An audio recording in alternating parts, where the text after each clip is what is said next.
Decía antes que la vida que vivimos es una escuela para todos, donde el aprendizaje debe de ser continuo, debe de ser constante.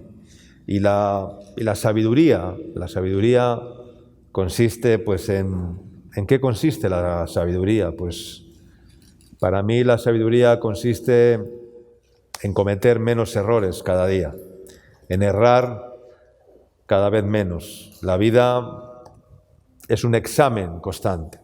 Dios nos está examinando constantemente a ver si superamos las diferentes asignaturas de la vida en la Universidad del Cielo. Y estamos en una época, pues, en una fecha del año o del recién año que hemos iniciado, pues muy adecuada para reflexionar, ¿verdad?, en esta mañana sobre hacer un verdadero examen con el Señor, a ver qué hemos aprendido. Si hemos aprendido algo en este año tan bueno, tan raro, ¿verdad? Nadie esperábamos esto, ¿verdad?, cuando iniciamos el año, ¿verdad? Y escuchábamos allí lejos que algo estaba ocurriendo en una ciudad llamada Wuhan, allí en China y no sé qué, pero absolutamente nadie esperaba lo que ha acontecido, ¿verdad?, y lo que vino después. El otro día, curiosamente, veía las noticias y sacaron unas imágenes de allá de Wuhan y curiosamente estaban todos celebrando en multitudes allí la fiesta, el año nuevo, no sé qué, y con total normalidad, como si nada hubiera pasado, mientras en Occidente, ¿verdad?, los países están extremadamente preocupados por la implantación de la vacuna, la esperanza puesta en la vacuna, la esperanza puesta en la ciencia. Y yo me preguntaba, ¿se habrán vacunado allá o ya no hay contagiados, ya no hay? ¿Verdad? Es muy curioso lo que vemos y todo debemos de analizarlo bajo la óptica divina, ¿verdad?, bajo la revelación de Dios, que Dios nos hable claramente, ¿verdad?, de lo que viene al mundo y de lo que está sucediendo, ¿no? Porque toda la vida es un conjunto, pues, de pruebas, de exámenes, en la cual podemos aprobar o suspender, ¿no? Y la consecuencia o los resultados de dichos exámenes, pues, suelen ser bendiciones o maldiciones, que también hay, como vamos a ver. Esto es así de sencillo. Premios, gloria de Dios, poder de Dios, gracia de Dios, autoridad de Dios, gozo, paz, amor, son las consecuencias de aprobar los exámenes divinos. Pero las consecuencias de los suspensos divinos, pues, son todo lo contrario. Es dolor, es fracaso, es desánimo, es depresión, corrupción y muerte espiritual, ¿verdad?, para aquellos que no quieren obedecer al Evangelio de Jesucristo. David rogaba a Dios y le hacía una oración y le decía que le examinara, curiosamente, ¿no?, que examinara su corazón y que examinara su alma, a ver cuánto pesaba su corazón realmente, ¿no?, porque el corazón pesa. Cuando está lleno de Dios, el corazón pesa. Cuando está lleno de aire contaminado de este mundo, pues el corazón no pesa. Y el Señor dice que pesa los corazones. Es decir, el Señor viene y mira a ver cuánto pesa nuestro corazón, cuánto tiene de su presencia, ¿verdad? Y David oraba y decía: examíname, oh Dios, y conoce mi corazón, pruébame y conoce mis pensamientos. Salmos 139, 23. Qué buena oración, ¿verdad?, que todos deberíamos hacer, pues, con frecuencia. Si no cada día, pero sí frecuentemente deberíamos decirle al Señor: Señor, examíname, oh Dios, examíname, hazme un examen, a ver cuál es la nota que voy a sacar en tus asignaturas, en lo que tú me demandas, a ver cuál es mi conocimiento, cuál es mi obediencia, ¿verdad? Y qué nota, a ver si voy a aprobar el examen, ¿no?, que el Señor me hace. Examíname, oh Dios, ¿para qué? Para que conozca mi corazón. Pruébame, dice el salmista, y conoce mis pensamientos, ¿verdad? Entonces, hermanos, es tiempo de sacar algunas conclusiones, porque siempre Dios nos llama a la reflexión. Las causas y los efectos de lo que sucede a nuestro alrededor y de lo que sucede en nuestras vidas, ¿no? Que en definitiva, reflexionar es buscar la verdad, porque buscar la verdad es un deseo que lo puso Dios en el hombre de una forma innata. El hombre busca la verdad, aunque a veces no la busca en la vía correcta o en la vía adecuada, pero hay un afán y hay un deseo en el hombre, en todo ser humano, en descubrir la verdad. Muchos lo hacen a través de la ciencia, a través de la investigación, a través del estudio, a través del conocimiento. Nosotros lo hacemos a través de haber conocido a Jesucristo, porque Él es la verdad absoluta. ¿Cuánto dicen amén? Porque Él es el camino, la verdad y la vida. No hay otra verdad. Si conocemos a Jesús, tenemos la gracia y la capacidad de conocer toda la verdad, absolutamente toda la verdad. Y eso es a lo que Dios nos quiere enseñar, a buscar siempre la verdad. Y eso es sabiduría, buscar la verdad en todo, encontrar la verdad en todo, porque Él quiere que descubramos la verdad en todo. Y esa es la sabiduría divina. Ahora bien, ¿tú quieres descubrir la verdad? ¿Cuántos quieren descubrir la verdad? Conocer la verdad en cualquier área de nuestra vida, en cualquier asunto, en cualquier circunstancia, porque la verdad nos va a llevar a hacer cosas correctas, nos va a llevar a entender y a interpretar las cosas de una forma correcta, y la verdad nos va a llevar a no equivocarnos en lo que hacemos. Dice un proverbio que honra del rey es escudriñar un asunto. Honra del rey es escudriñar un asunto. ¿Qué es escudriñar? Es conocer, es descubrir la verdad. Pues honra del rey es descubrir un asunto. Es decir, no dejar que las cosas se queden en la ambigüedad, en el desconocimiento.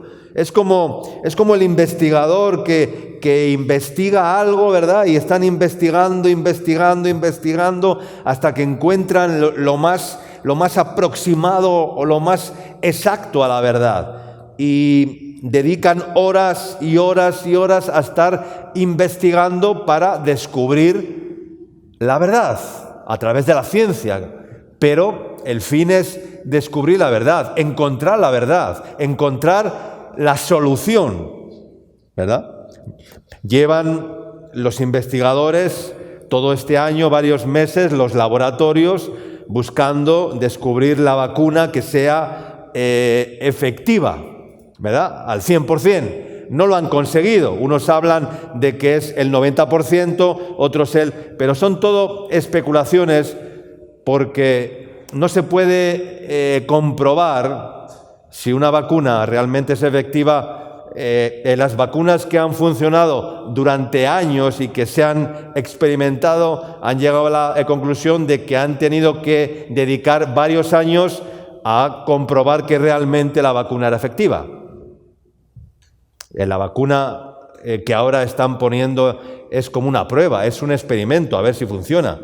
No quiere decir, hay medicamentos que ya están comprobados que son eficaces, porque llevamos años y años y años, la ciencia y los sanitarios las llevan probando y experimentando en personas y saben que funciona, pero ha sido el fruto de años y años y años de prueba y de experimentación. Pero no se puede afirmar algo que no se ha probado. No se puede afirmar algo que no se aprueba en cualquier área de la vida. No se puede afirmar algo que tú no pruebas. Lo que no se comprueba, no se puede afirmar que funcione o no funcione. Será una prueba, será un experimento. O sea, habrá una ambigüedad a decir, ¿funciona o no funciona? No sabemos si funciona. Así que buscar la verdad en todo. Y este año que ha finalizado, pues nos demostró muy claramente que podemos tener muchos planes, pero el que decide, ¿quién es? ¿Quién es el que decide? El que decide es Dios. Y nos debe conducir, primeramente, por eso, ¿qué hemos aprendido, ¿no?, en este año, ¿no? Y yo creo que lo primero que el Señor nos ha conducido, o que nos debe conducir a aprender, es humildad. ¿Cuántos dicen amén? Reconocer que el ser humano no es tanto de lo que cree ser o lo que piensa que es, ¿verdad? Sino que somos muy débiles, somos incapaces. Reconocer nuestra ignorancia ante los acontecimientos, reconocer que Dios está queriendo hacer entender algo a la humanidad, y lo que Dios quiere hacer entender a la humanidad es que deben respetarle, deben honrarle y por lo tanto deben obedecerle y tenerle en cuenta, en vez de irle quitando de todas las leyes, de todos los lugares. Están quitando a Dios y están poniendo en lugar de Dios la diosa ciencia, la Pachamama, la creación, no sé qué, tantas cosas, pero a Dios lo han dejado a un lado. Y hoy en día se da más honra a cualquier otra cosa que a Dios. Y entonces Dios quiere hacer entender algo a la humanidad. Porque sin lugar a duda, o a ninguna duda, es Dios quien permite, quien derrama su gracia o quien permite la desgracia. Es Dios quien envía o desata la maldición y es Dios quien nos favorece con la bendición. ¿Cuánto dicen amén? Ambas cosas las hizo Dios.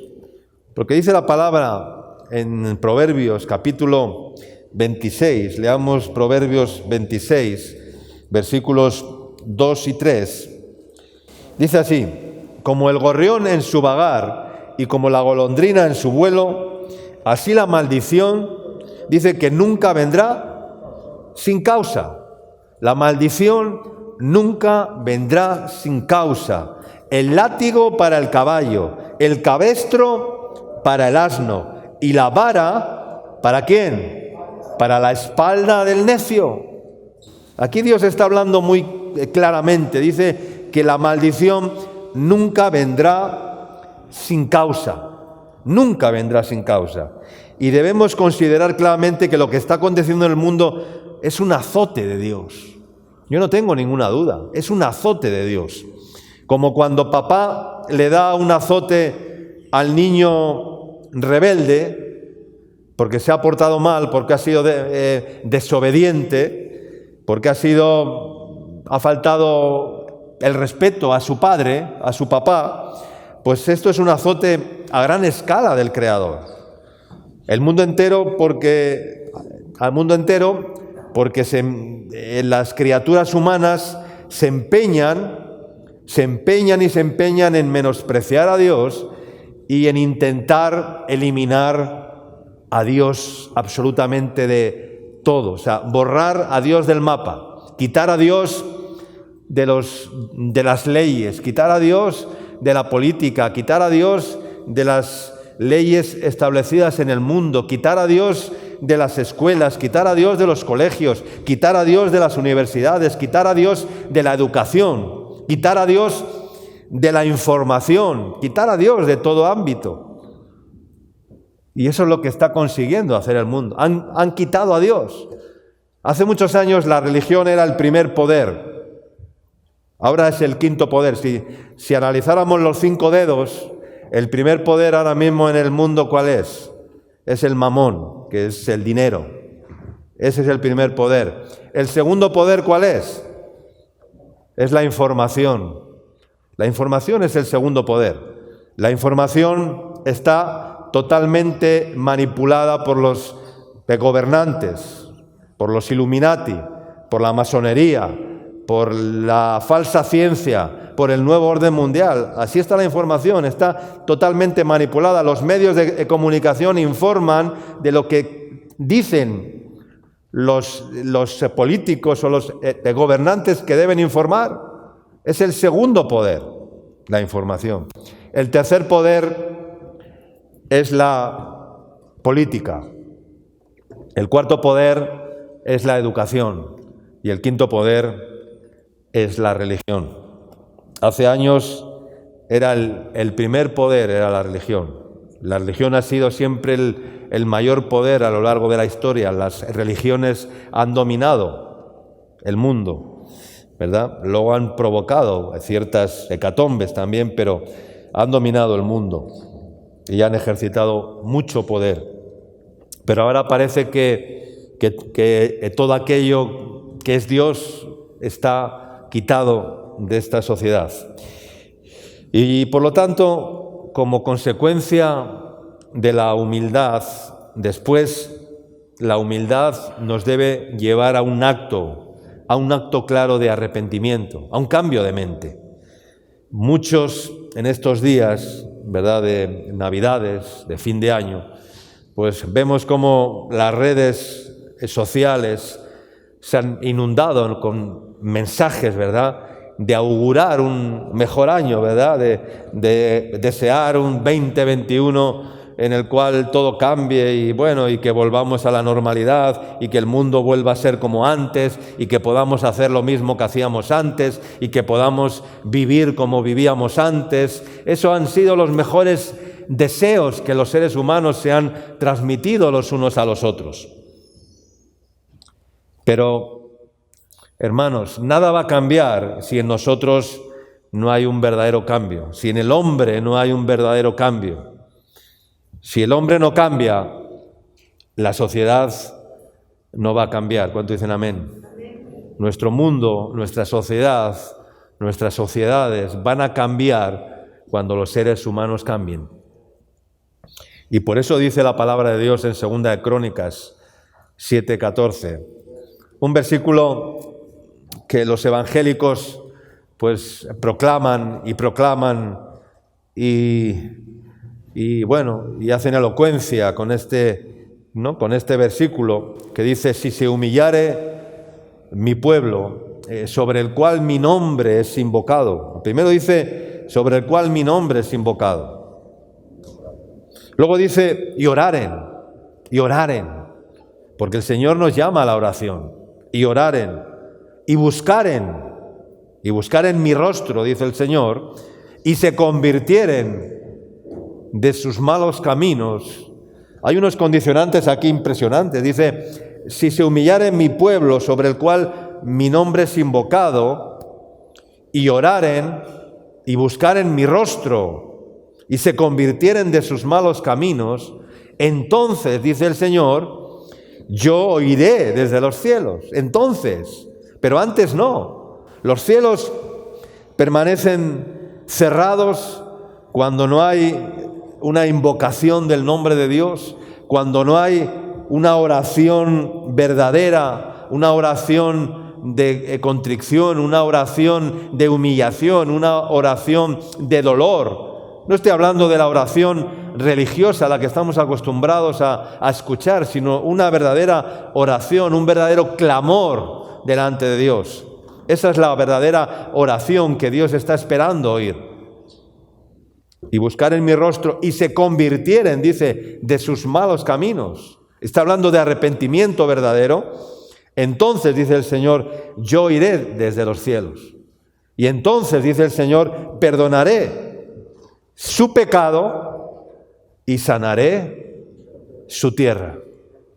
El Señor no va a sanar la tierra, hermanos, si antes no hay un verdadero arrepentimiento, un verdadero quebrantamiento. Y por eso el Señor está quebrantando a la humanidad. Por eso el Señor está quebrantando a los seres humanos, a ver si se dan cuenta de quién es Dios y quiénes somos los seres humanos. Por tanto, primeramente, humildad. Segundo, arrepentimiento. Reconocer que nos hemos equivocado y que estamos dando la prioridad a la que no era primero, a lo que no era más importante, a lo que no era lo primero. Le estamos dando la prioridad a lo que no es primero y a lo que no la tiene. Y nuestra prioridad debe ser encontrar esa relación, comunión íntima con el único autor de la vida y dador de toda la esperanza verdadera y dador de la única paz verdadera, que es Jesucristo. ¿Cuánto dicen amén? El hombre, hermanos, debe recuperar el original. ¿Cuál es el original? Es la prioridad de la existencia de Dios. Y si no se recupera ese principio, todo será igual o peor. La diosa ciencia no va a salvar nuestra alma. La diosa naturaleza, la Pachamama, no va a salvar nuestra alma. No, nada de eso va a salvar nuestra alma. Porque ¿de qué le sirve al hombre, dice la Escritura, ganar todo el mundo si pierde su alma? De nada. Qué equivocados siguen estando los seres humanos, poniendo la esperanza en la ciencia en vez de poner la esperanza en Dios. No pongamos la esperanza en la ciencia, porque la ciencia falla, pero Dios no falla. ¿Cuánto dicen amén? Porque Dios es infalible. Y hay un refrán que dice que necesidad obliga. Necesidad obliga. ¿O no es cierto? Cuando hay una necesidad, ¿qué pasa? Que nos vemos obligados a algo, ¿verdad? Cuando hay necesidad, dicen que la necesidad obliga. Y esto, por lo tanto, otra enseñanza que deberíamos sacar en este año es que tendría que haber sido un año de crecimiento de la comunión personal con Dios y de la comunión entre nosotros. Amén, hermanos. Curiosamente, mientras las iglesias se han cerrado, mientras las puertas de los templos han permanecido cerradas durante casi todo el año, hemos conseguido crecer en la iglesia. Hemos llegado a muchas más personas de las que llegábamos antes de la pandemia, a través de las transmisiones en vivo, a través de la iglesia en casa, a través del internet, de las redes sociales, de los canales Hemos llegado a mucha más gente de la que llegábamos antes. Qué curioso, se cierran las iglesias, pero se abren las iglesias, o la iglesia se ha expandido o se ha abierto y ha llegado a muchos más hogares. Y por lo tanto, pues no debiéramos de habernos visto obligados a crecer en la oración. Yo no sé si tú has crecido en la oración en este año. ¿Cuánto dicen amén? Hemos crecido en oración, en orar más, en intensificar la oración, porque necesidad obliga a orar mucho más que antes por la necesidad, por la aflicción, por la estrechez, en cierta manera, a la que nos hemos visto abocados por causa del confinamiento.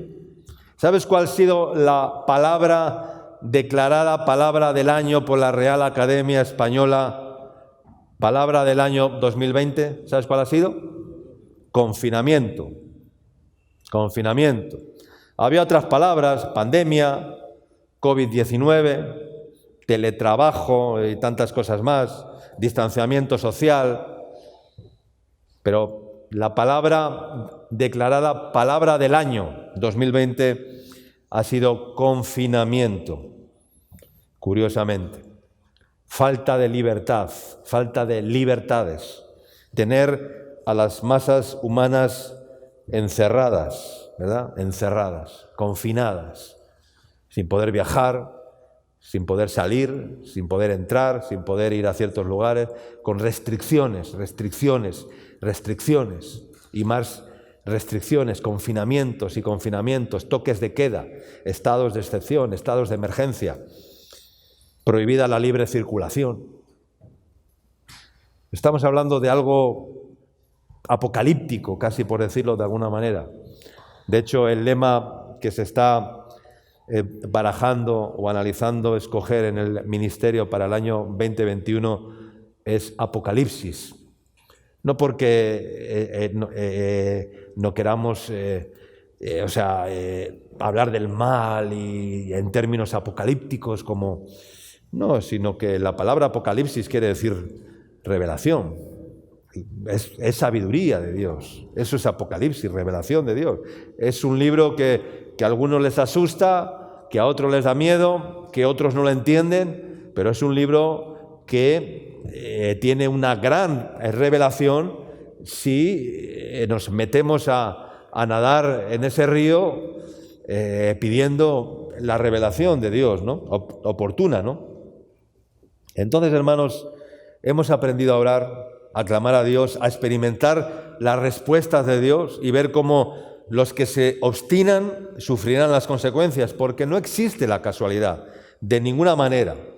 El virus no es caprichoso, no estamos hablando de un virus caprichoso, no. El virus es como decirlo de alguna manera, selectivo, en el sentido de que en su afán de subsistir por el mismo instinto de la creación y de la supervivencia y en su genética de multiplicación, tiene que incubarse en un porcentaje de un grupo de seres humanos que ya está determinado casi biológicamente. Es decir, el virus, en cierta manera, biológicamente, genéticamente, tiene que mutarse, tiene que multiplicarse y tiene que contagiar a un número de personas determinado. Eso ya está, es así como, no como esto funciona, ¿no? La genética y la biología y todas estas cosas. Entonces, lo que quiero decir es que nada sucede por casualidad, ni tan siquiera una gota de agua cae casualmente. Es tal la magnificencia de Dios que todo está gobernado por Dios. Amén, creador de todo. Porque vamos a ver cómo la intervención de Dios aumenta, va en aumento, y se va a manifestar claramente en dos áreas, en el juicio y castigo fulminante de Dios, en los que se obstinan sin tener en cuenta a Dios en sus vidas, por un lado, y por otro lado en el derramamiento de su gracia y el auxilio y el oportuno socorro a los que perseveran en confiar en Él, respetándole y obedeciéndole. Amén, hermanos. De dos maneras se va a aumentar la intervención de Dios. Quiero afirmar en esta mañana una palabra pues, que para muchos puede ser un grave conflicto en sus vidas. Hay un refrán que dice, lo has escuchado, ¿verdad? Que no hay mal que por bien no venga, ¿verdad? Porque Dios es el que crea también la adversidad. ¿O qué piensas? ¿Que Dios es solamente un Padre bueno, benefactor, que todo lo que crea es bendición y bendición a raudales? No, hermanos, de ninguna manera. Primeramente debemos considerar que todo lo que sucede es porque Dios lo permite. Amén. ¿Tú crees en un Dios soberano o no crees en un Dios soberano? ¿Qué quiere decir la palabra soberano? ¿Qué quiere decir la palabra soberano? Soberano quiere decir que gobierna por sí mismo sin estar sometido a otro y que tiene el máximo poder y autoridad sobre todo. En este caso, sobre toda la tierra y sobre toda la creación. Es Dios mismo. Eso es ser soberano. Y Dios es soberano. Pero no para decirlo con nuestros labios, y Dios es soberano, tengo un Dios soberano. No, es para creer verdaderamente que Dios es soberano. ¿Cuánto dicen amén? Es decir, que Dios es soberano en todo y que todo lo que hace, que todo lo que sucede, que todo lo que acontece es porque la soberanía de Dios así lo determina, hermanos. Dice la palabra por medio del profeta Amós, dice: ¿habrá algún mal en la ciudad el cual Jehová no habrá hecho? Como diciendo, o sea, ¿acontecerá algún mal que el Señor no haya hecho?, decía el profeta. Mira lo que dice Isaías, el capítulo 45, versículos del 5 al 7. Dice así, Isaías 45, del 5 al 7, dice: yo soy Jehová, y ninguno más hay. No hay Dios fuera de mí. Yo te ceñiré, aunque tú no me conociste, para que sepa desde el nacimiento del sol y hasta donde se pone que no hay más que yo, dice el Señor. Yo Jehová, y ninguno más que yo.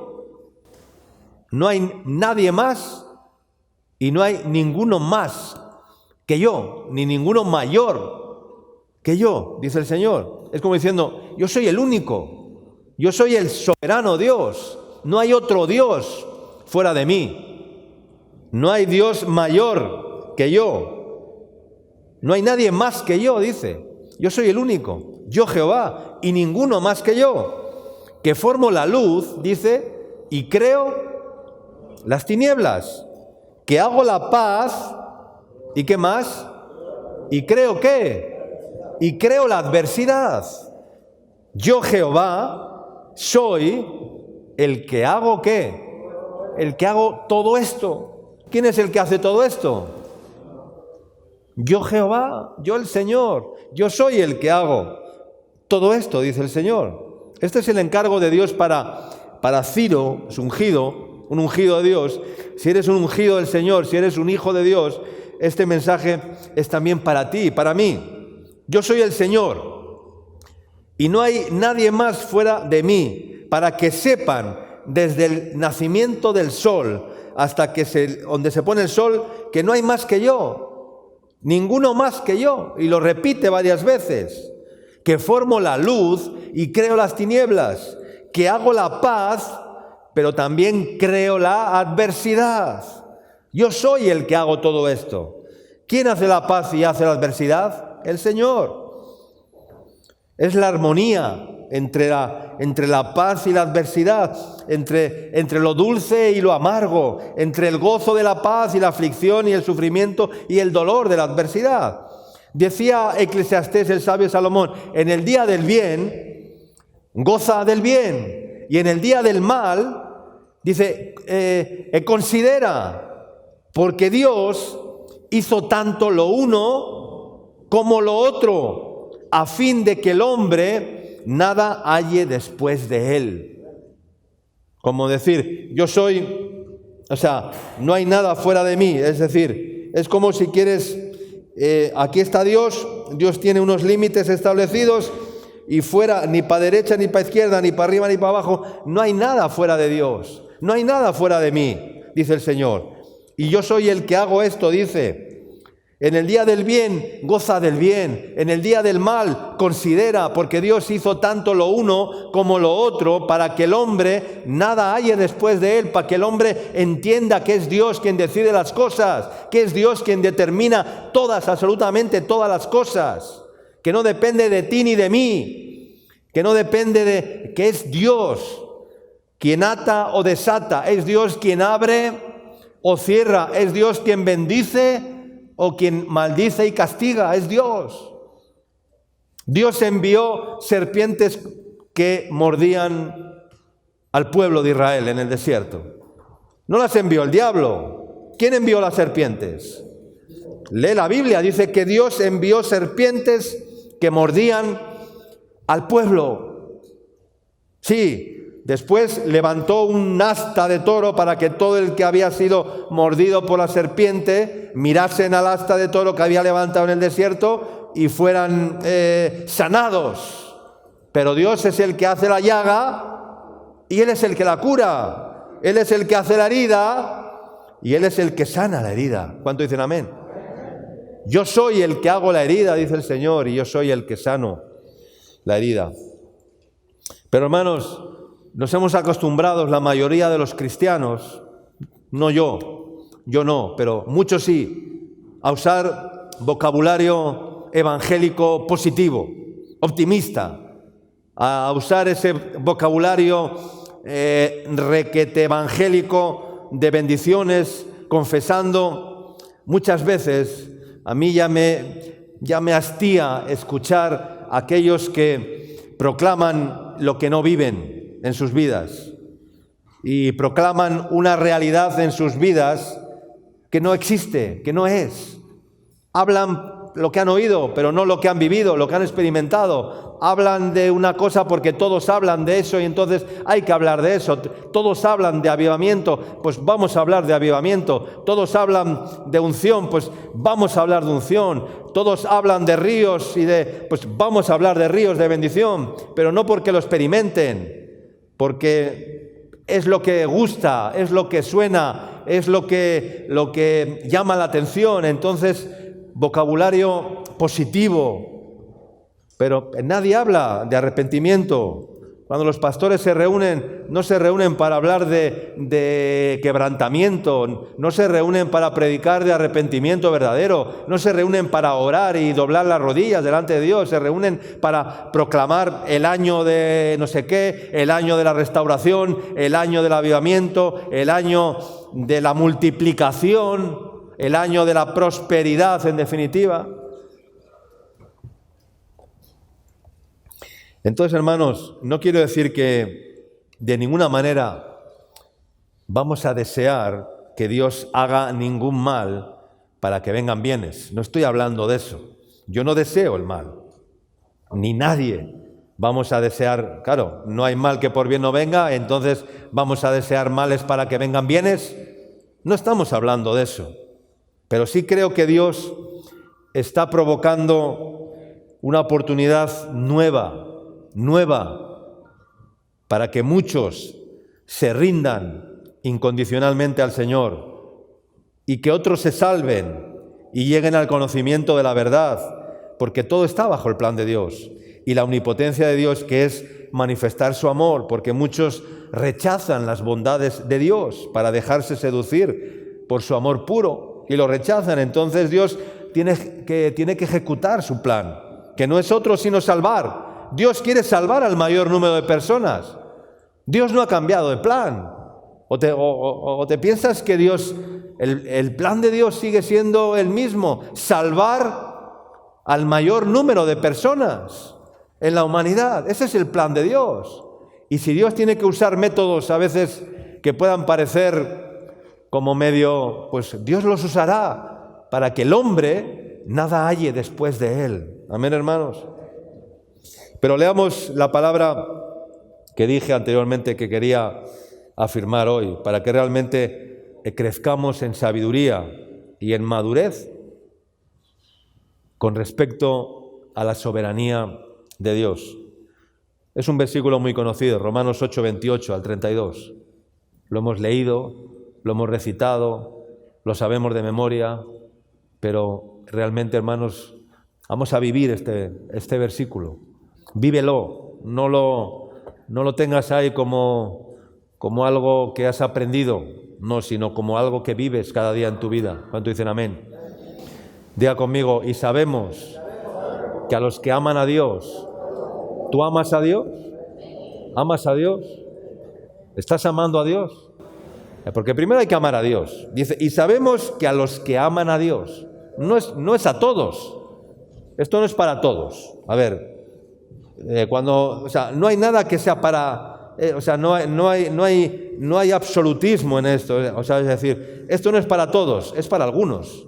Hay exclusiones, hermanos, hay separaciones, hay divisiones, hay algunos que que no están incluidos en el ya, esto no es para todos. Dice, y sabemos que a los que aman a Dios, a los que realmente aman a Dios, todas las cosas, diga conmigo, me ayudan a bien. No diga les ayudan a bien, a los demás, y a ti no, ¿no? Sabemos que a los que aman a Dios todas las cosas les ayudan a bien. Deberíamos decir, sabemos que los que amamos a Dios, todas las cosas nos ayudan o me ayudan para bien. ¿Amén? Me ayudan para bien, todas las cosas. Todas las cosas. Y cuando decimos todas las cosas, estamos incluyendo todas las cosas. Yo soy el que creo las tinieblas y la luz. Yo soy el que hago la paz y el que creo la adversidad. Porque déjame decirte, aprendemos más en las adversidades que en las bendiciones, que en las alegrías. Y por eso decía Salomón, mejor es el pesar que la risa. Mejor es el día de la muerte que el día del nacimiento, dice. Imagínate, pero ¿cómo va a ser mejor el día de la muerte que el día del nacimiento? No dice que el día del nacimiento sea malo, pero dice que el día de la muerte es mejor. Pero ¿quién puede afirmar esto y decir que el día de la muerte es mejor que el día del nacimiento? Mejor es ir a la casa del luto que a la casa del banquete, dice. ¿Pero cómo puede ser? No dice que sea malo ir a la casa del banquete, pero dice que es mejor es ir a la casa del luto. Porque ¿dónde se aprende más? A ver, ¿en un banquete o en un funeral? ¿En dónde se aprende más? ¿En dónde reflexionamos más los seres humanos? ¿En un banquete donde hay trago, rumba y ahí aprendemos? ¿Ahí qué aprendemos? A mover el cuerpo, a levantar el codo, ¿ya? A mover el cuerpo, levantar el codo y algunas cosas más. En la casa del banquete. Pero en la casa del luto, allí todos están calladitos, ¿verdad? Reflexionando y pensando, ¿no? Que el que está ahí, mañana puedo ser yo, ¿no? Esa es la realidad. El que está ahí en el ataúd, mañana o dentro de unos años puedo ser yo. Entonces hay amigo. Necesidad obliga. Necesidad obliga. Entonces, para ir avanzando, todas las cosas les ayudan a bien. Pero dice muchas cosas más estos versículos. Dice, a los que conforme a su propósito son llamados. Porque a los que antes conoció también los predestinó para que fuesen hechos conformes a la imagen de su Hijo, para que Él sea el primogénito entre muchos hermanos. Y a los que predestinó, a estos también llamó. Y a los que llamó, a estos también justificó. Y a los que justificó, a estos también glorificó. ¿Qué pues diremos a esto? Si Dios es por nosotros, ¿quién contra nosotros? El que no escatimó ni a su propio Hijo, sino que lo entregó por todos nosotros, ¿cómo no nos dará también con Él todas las cosas? Cuando dice, sabemos que a los que aman a Dios todas las cosas les ayudan a bien. No excluye las cosas malas que puedan venir. Si tenemos tribulación, esto cooperará para nuestro bien. Si tenemos angustia, eso también cooperará para nuestro bien. Si tenemos persecución, eso también cooperará para nuestro bien. Vamos a sufrir persecución. La iglesia evangélica va a ser perseguida. Nuestras confesiones religiosas van a ser perseguidas en estos tiempos, más que nunca, pero muy perseguidas. Llegará un día en el cual no podemos ya se acabará la gracia y no vamos a tener libertad para predicar o para reunirnos. Esto se va a poner la noche está muy avanzada, hermano. Y se acerca el día, dice el Señor. Vamos a ser perseguidos. No de una forma una persecución física, que te van a matar a espada, ni te vayan a... Pero sí que nos van a perseguir. ¿Sabes cómo nos van a perseguir? Con leyes, con leyes, con leyes, con leyes, con leyes, con leyes. Van a poner leyes y leyes y leyes que van a ser una persecución, porque las leyes nos van a prohibir hacer ciertas cosas. Y esa va a ser la persecución que se va a desatar y que se está desatando en el mundo. Y claro, y esto es un ensayo. Leyes, leyes. Mañana nos dirán que el que no se ha puesto la vacuna, pues no va a poder viajar. Bueno, vamos a ver qué hacemos.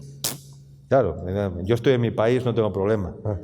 Los que estamos lejos de nuestro país, a ver qué hacemos, ¿no? El día que nos digan, si usted no tiene puesta la vacuna, no puede volar, no puede ir a otro país. A ver qué hacemos, ¿no? Imagínate hasta dónde podemos llegar y hasta dónde vamos a llegar, tal vez. Imposiciones, leyes, leyes. Con leyes vamos a ser perseguidos, con leyes, con leyes, con leyes, con normas, con prohibiciones, prohibido esto, prohibido aquello, con horarios, con limitaciones, con no sé qué, que si no tienes esto no puedes trabajar, si no... o sea, al final van a reducir o sea, de alguna manera van a conseguir, o sea, meter al hombre o sea, como en unas limitaciones que van a ser, pues, cada vez mayores. Y esto lo vamos a ver. Y debemos estar preparados. La promesa no es para todos, es para los que conforme a su propósito son llamados. Nótese esta promesa no va dirigida a todos sin excepción, va dirigida a un grupo de personas, a aquellos que aman a Dios y a aquellos que, conforme a su propósito, han sido llamados. Amén, hermanos. Conforme a su propósito han sido llamados. Y luego no necesitamos entender el cómo para que la promesa sea una realidad. El otro día hablábamos de promesas. Pues no necesitamos entender el cómo para que la promesa sea una realidad. ¿Qué es lo que quiero decir? ¿Cómo algo bueno puede salir de esto? Pueden pensar muchos. Pues esa es la pregunta que nos hacemos muchas veces y que no sabemos contestar. Pero la promesa no es que si sabemos cómo algo bueno puede salir de algo malo. No, entonces eso cooperará para bien, ayudará para bien. O sea, todo coopera para bien independientemente de si entendemos el cómo o no entendamos el cómo. Dios se encargará de sacar algo bueno de algo malo. ¿Cuánto dicen amén? Tú y yo, aunque no entendamos el cómo, no te preocupes demasiado, porque Dios lo hará. Amén. Y lo que no entiendes ahora, quizás lo entenderás después, dice el Señor. Amén. Dios se encargará de sacar algo bueno de todo lo malo. ¿Ya? Nuestra obligación es solamente confiar y confiar en Dios. Amén. Creer y creer a Dios. Y seguir creyendo a Dios. Amén, hermanos. Mira lo que dice el Salmo 138, hablando de propósitos. 138, 7 y 8. Dice, si anduviere yo en medio de la angustia, tú me vivificarás. Contra la ira de mis enemigos extenderás tu mano y me salvará tu diestra. Verso 8 dice, Jehová cumplirá su propósito en mí. Dígalo, el Señor cumplirá su propósito en mí. Amén.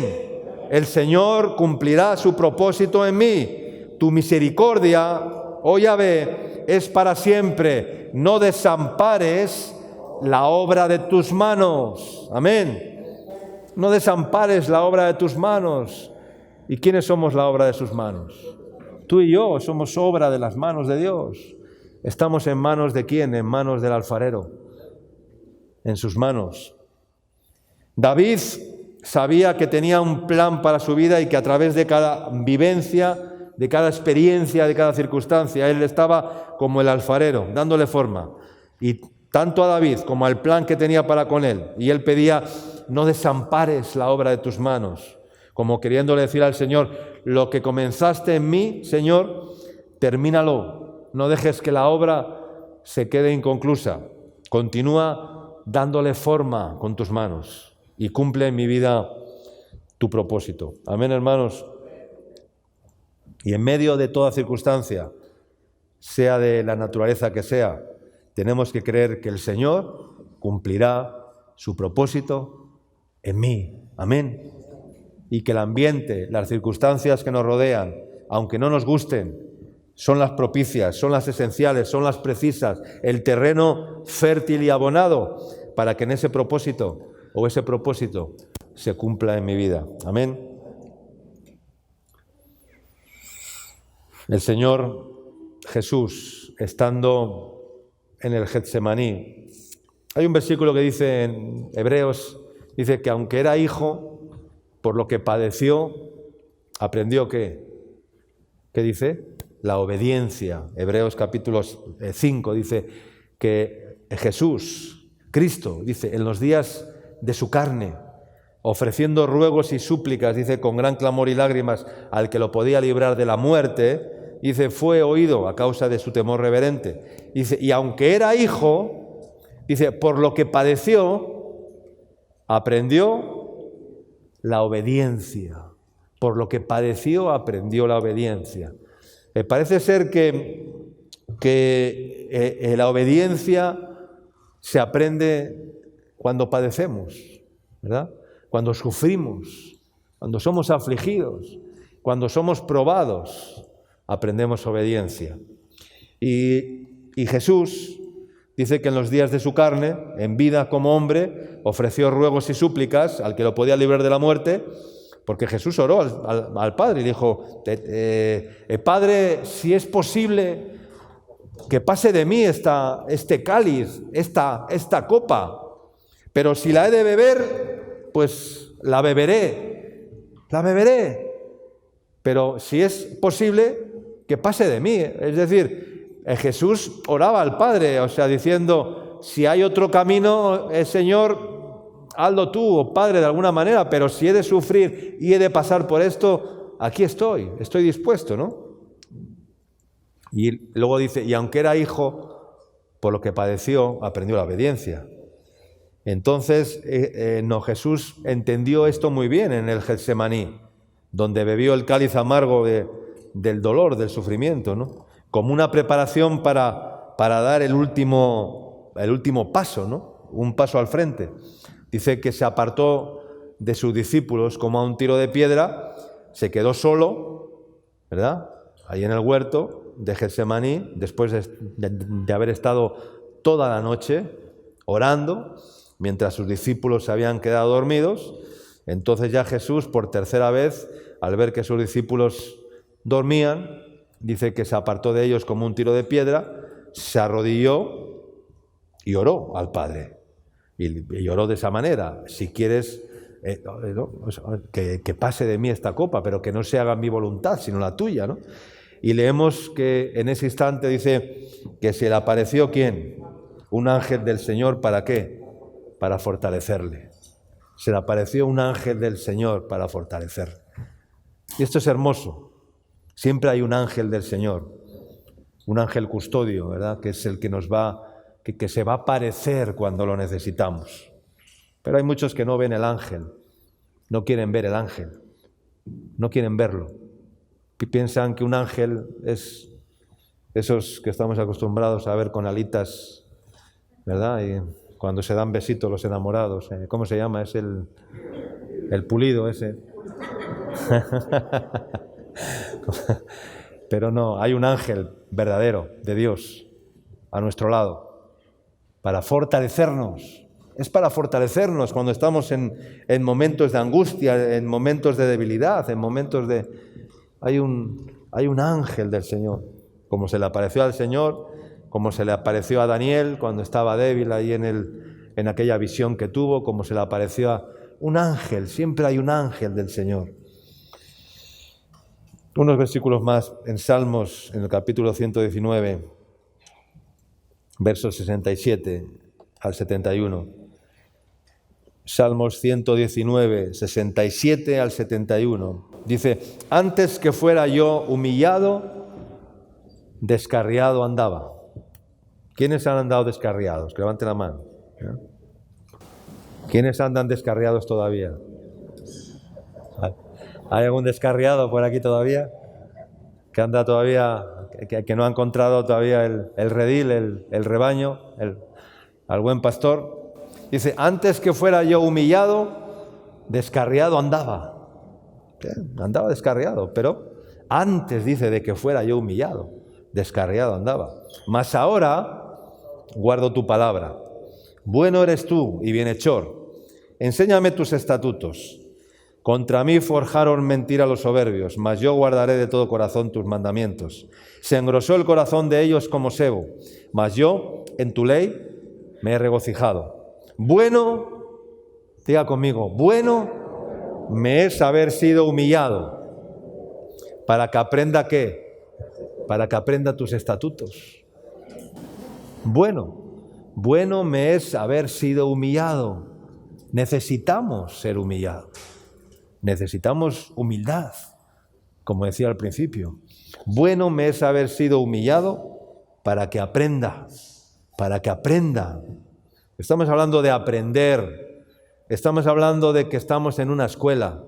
¿Qué hemos aprendido? Pues dice el Señor, bueno me es haber sido humillado para que aprenda tus estatutos. Y así el hombre necesita ser humillado constantemente. Amén, hermanos. El primer Adán, el primer hombre, comió del árbol del conocimiento del bien y del mal, escogió el único árbol del cual no se podía comer, el fruto prohibido, porque el árbol era agradable a los ojos, era algo deleitoso. Y ya desde el principio vemos cómo el hombre se inclina a tomar el camino fácil, a escoger el mejor fruto, el mejor lugar, el mejor puesto, lo dulce, la bendición. ¿Cuál fue la consecuencia? Que fue echado del Edén, fue echado del paraíso y arrastró a toda la humanidad con él por medio del pecado universal, creando una separación entre Dios y el hombre, entregando la autoridad que le había sido concedida sobre toda la creación, sobre la serpiente y sobre... Pero luego apareció ¿quién? Apareció el segundo hombre, el segundo Adán.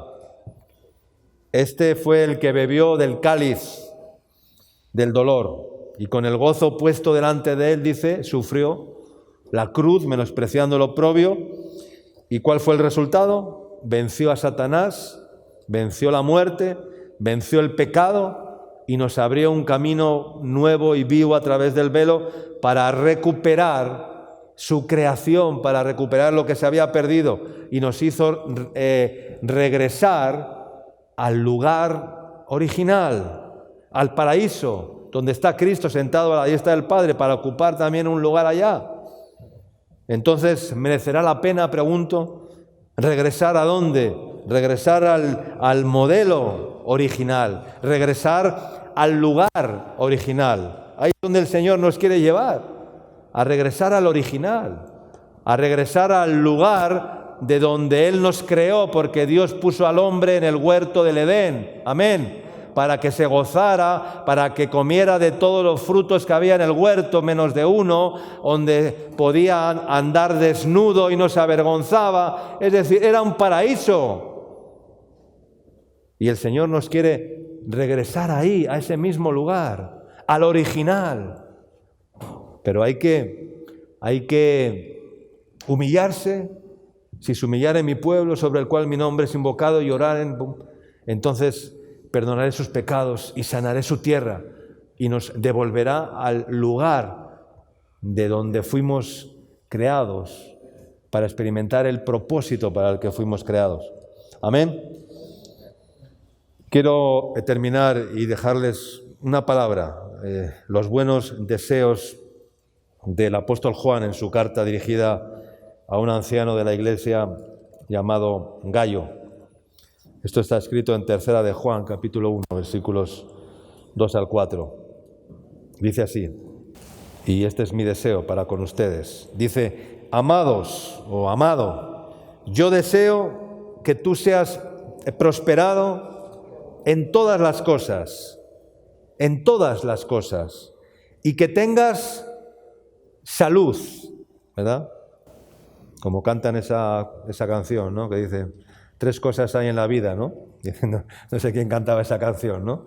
Decía, 3 cosas hay en la vida: salud, dinero y amor. Quien tenga estas 3 cosas, decía que le dé gracias a Dios, ¿no? Pero bueno, eso era una canción mundana, ¿no? Salud, dinero y amor. Pero hoy en día el mundo está pidiendo salud de una forma brutal, ¿verdad? Es lo primero, ya no es el dinero. Porque ¿qué es mejor, la salud o el dinero? Porque ¿de qué te sirve ganar todo el mundo? Pero cuando hablo de salud, dice, así como prospera tu alma.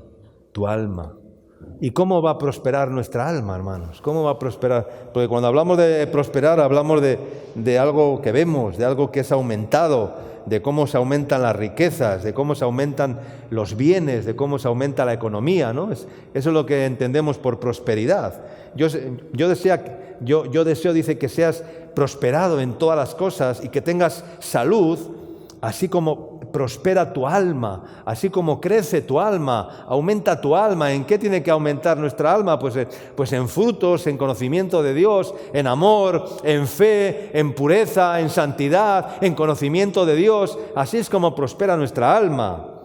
Dice, pues mucho me regocijé cuando vinieron los hermanos y dieron testimonio de tu verdad, de cómo andas en la verdad. No tengo yo mayor gozo que este, decía el apóstol, el oír que mis hijos andan ¿en qué? En la verdad. Dicen comúnmente que con la verdad se llega a todo lugar, ¿verdad? No hay estorbo alguno ni impedimento cuando andamos en la verdad. Pero hay que entender esto, hermanos. Debemos entender que andar en la verdad no es exclusivamente creer en Jesús. Yo ya creo en Jesús, que es la verdad, no. Sino que andar en la verdad es que nosotros mismos debemos de ser verdaderos en nuestro caminar. Y entonces se va a cumplir esta palabra que expresa el deseo de ser prosperados, de tener salud. Hoy día es más que nunca lo que el ser humano más le preocupa, la salud. La sanidad, la salud. Y asimismo, que nuestra alma prospere, que crezca, como he dicho, en amor, en fe, en pureza. Pero esto se cumplirá cuando los hermanos puedan dar testimonio de cada uno de nosotros, de que andamos en la verdad, que puedan dar testimonio de ti y de mí, de que andamos en la verdad, de que somos verdaderos, de que no somos, por un lado somos de una forma y por el otro lado somos de otra, ¿no? De que somos translúcidos, verdaderos, de que somos la verdad viviente, de que somos epístolas vivientes, de que, decía el apóstol Pablo, vuestras cartas sois vosotros escritas en nuestros corazones, vuestras cartas, vuestras epístolas, o sea, una epístola viviente, una verdad viviente. Y esto se cumplirá cuando los hermanos puedan dar testimonio de nosotros, de ti y de mí, de que realmente andamos en la verdad. Amén, hermanos. Y el mayor gozo para un padre es ver que sus hijos son verdaderos. Amén. De que andan en la verdad. Preocupémonos en este año que comienza de afirmar estos principios en nuestras vidas, en nuestros corazones, porque la noche, como he dicho, está avanzada y se acerca el día. El Señor ama la verdad en lo íntimo, como decía David. En lo íntimo, tú amas la verdad en lo íntimo. El Salmo 51 creo que lo dice, el Salmo 51:6. Tú amas la verdad en lo íntimo y en lo secreto me has hecho comprender sabiduría. Pero el Señor ama la verdad, ¿en dónde? En lo íntimo. Ahí es donde ama la verdad. No en tu boca, no tanto en tu boca, porque podemos hablar verdad, podemos decir que Jesús es la verdad, pero si la verdad no está en nosotros como algo viviente, como una experiencia, como el verbo, entonces no somos la verdad. Tú y yo tenemos que ser la verdad. La verdad ha de ser en lo íntimo. Eso es lo que Dios más aprecia y valora, porque de nada sirve mostrarnos verdaderos por fuera si por dentro estamos llenos de sombras y de mentiras y de medias verdades. Hermanos, seamos verdaderos y tenemos tarea por delante. Y ese es el examen. El examen de la vida es aprender a ser verdaderos, y que los demás puedan dar testimonio de mí y puedan decir, he aquí un hombre de verdad. Amén. Porque decía el sabio Salomón, hombre de verdad, ¿quién lo hallará? Dice, cada uno proclama su propia verdad, pero hombre de verdad, ¿quién lo hallará? O mujer de verdad, ¿quién lo hallará? Dios está buscando más que hombres capaces, más que hombres sabios, más que hombres con muchas cualidades. Está buscando hombres de verdad, hermanos, hombres de verdad, que no cambien la verdad nunca, que compra la verdad y no la vendas. Es decir, que la verdad sea tu principio de vida, que seas verdadero y que cada vez haya menos sombras en tu vida, menos sombras, que luzca más el sol de Cristo, la verdad de Cristo en nuestros corazones, y que toda sombra sea opacada por la verdad de Cristo en nuestras vidas.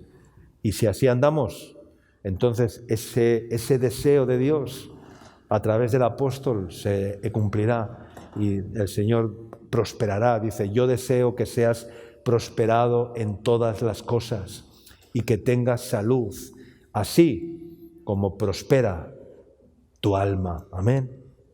Y el Señor preservará nuestra alma y nuestro corazón. Amén, hermanos.